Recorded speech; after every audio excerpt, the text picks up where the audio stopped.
कभी ऐसा महसूस होता है कि दिन में 24 घंटे भी कम पड़ रहे हैं? अगर हाँ, तो आप अकेले नहीं हैं।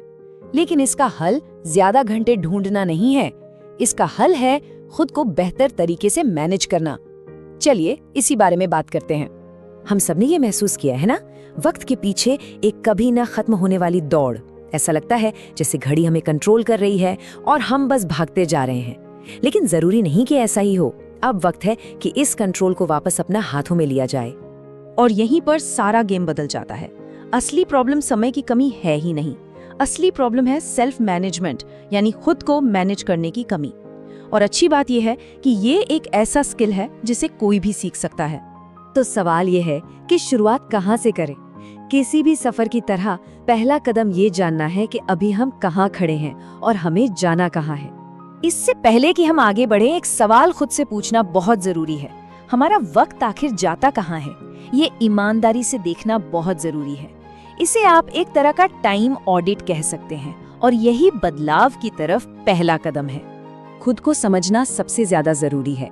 जब हम अपना समय ट्रैक करते हैं और उन चीजों को पहचानते हैं जो हमारी एनर्जी खत्म कर देती हैं, तो हम बदलाव के लिए एक मजबूत नींव तैयार करते हैं। सारी कहानी जागरूकता से ही शुरू होती है। तो अब हमें पता है कि हम कहाँ हैं। अब ये तय करना है कि हमें जाना कहाँ है। यहीं पर गोल्स यानी लक्ष्य काम आते हैं। वो हमें एक दिशा देते हैं, एक मकसद देते हैं। लेकिन सिर्फ लक्ष्य बनाना काफी नहीं है, उन्हें स्मार्ट होना चाहिए। स्मार्ट एक फ्रेमवर्क है जिससे ये पक्का होता है कि हमारे लक्ष्य स्पेसिफिक, मेजरेबल, अचीवेबल, रेलेवेंट और टाइम बाउंड हो। मतलब ये आपकी विश लिस्ट को एक एक्शन प्लान में बदल देता है। ठीक है, तो अब हमारे पास अपने लक्ष्य हैं। अब वक्त है उन्हें हकीकत में बदलने का। चलिए कुछ ऐसी जबरदस्त तकनीकों को देखते हैं जिन्हें आज से ही इस्तेमाल करना शुरू किया जा सकता है। लेकिन टूलकिट में जाने से पहले एक बहुत जरूरी फर्क समझना होगा, अर्जेंट और इम्पोर्टेंट के बीच का फर्क। अर्जेंट काम हमारा ध्यान खींचते हैं, जैसे कोई बजता हुआ फोन, जबकि इम्पोर्टेंट काम हमें हमारे लक्ष्यों के करीब ले जाते हैं, जैसे कोई नया स्किल सीखना। और अक्सर हम इन दोनों में कंफ्यूज हो जाते हैं। ये आइजनहावर मैट्रिक्स सच में एक गेम चेंजर है। ये हमारे कामों को इन 4 कैटेगरीज में बांटने में मदद करता है। इससे एकदम साफ हो जाता है कि क्या अभी करना है, किसे शेड्यूल करना है, किसे किसी और को सौंपना है और किसे पूरी तरह से हटा देना है। जरा सोचिए, आपके काम इन चारों में से कहाँ फिट होंगे। एक और जबरदस्त टूल है टाइम ब्लॉकिंग। मतलब दिन को अपने ऊपर हावी होने देने के बजाय हम दिन का कंट्रोल अपने हाथ में ले लेते हैं। हम अपने दिन के हर मिनट को एक मकसद देते हैं, जिससे ये पक्का होता है कि हमारी प्राथमिकताएं हमेशा सबसे पहले पूरी हों। तो हमारे पास टूल्स तो आ गए, लेकिन हम सब जानते हैं कि चीजें हमेशा प्लान के मुताबिक नहीं होती। चलिए अब उन आम रुकावटों के बारे में बात करते हैं जो हमारा रास्ता रोकती हैं और उनसे कैसे निपटा जाए। हम सब काम टालते हैं, पर क्यों? ये सिर्फ आलस नहीं है। इसके पीछे अक्सर फेल होने का डर, परफेक्शन की चाहत या फिर बहुत ज्यादा काम देखकर घबराहट होती है। इन असली वजहों को समझना ही उन्हें दूर करने का पहला कदम है। और फिर आते हैं डिस्ट्रैक्शंस। आज की डिजिटल दुनिया में तो ये हर जगह है।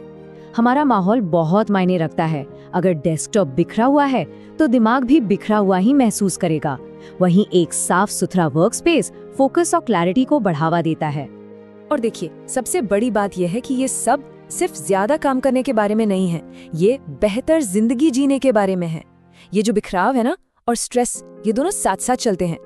अपने वक्त पर कंट्रोल पाने का मतलब है एक शांत, ज्यादा बैलेंस जिंदगी। तो अब हम इन सारे टुकड़ों को एक साथ जोड़ रहे हैं।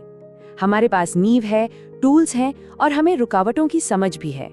अब वक्त है एक ऐसा सिस्टम बनाने का जो लंबे समय तक चले। यहाँ एक बहुत गहरी बात है। विल पावर यानी इच्छा शक्ति भरोसेमंद नहीं होती, आज है कल नहीं। लेकिन आदतें वो ऑटोमेटिक होती हैं। इसलिए long term success will power पर नहीं, बल्कि बेहतर सिस्टम और आदतें बनाने पर निर्भर करती है।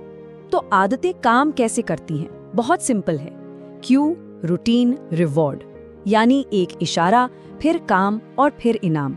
अगर हम इस साइकिल को समझ लें तो हम ऐसी आदतें बना सकते हैं जो हमारे लिए काम करें, हमारे खिलाफ नहीं।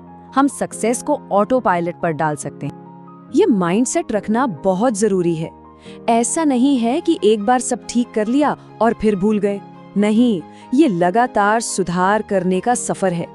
नियमित रूप से चेक करना कि क्या काम कर रहा है और क्या नहीं, और फिर उसी हिसाब से बदलाव करते रहना। तो आखिर में हमारा लक्ष्य क्या है? एक ऐसा सिस्टम बनाना जो हमारे लिए काम करे, एक ऐसा सिस्टम जो फ्लेक्सिबल हो, जो हमारे साथ साथ बढ़े और जो हमें न सिर्फ अपने लक्ष्य हासिल करने में मदद करे, बल्कि एक बेहतर और संतुष्ट जीवन जीने की ताकत दे। तो आज वो कौन सा एक छोटा कदम होगा जो सफर की शुरुआत करेगा? सब कुछ एक साथ बदलने की जरूरत नहीं है, बस एक कदम से शुरू करना है, क्योंकि बड़ी से बड़ी मंजिल की शुरुआत भी तो एक छोटे से कदम से ही होती है।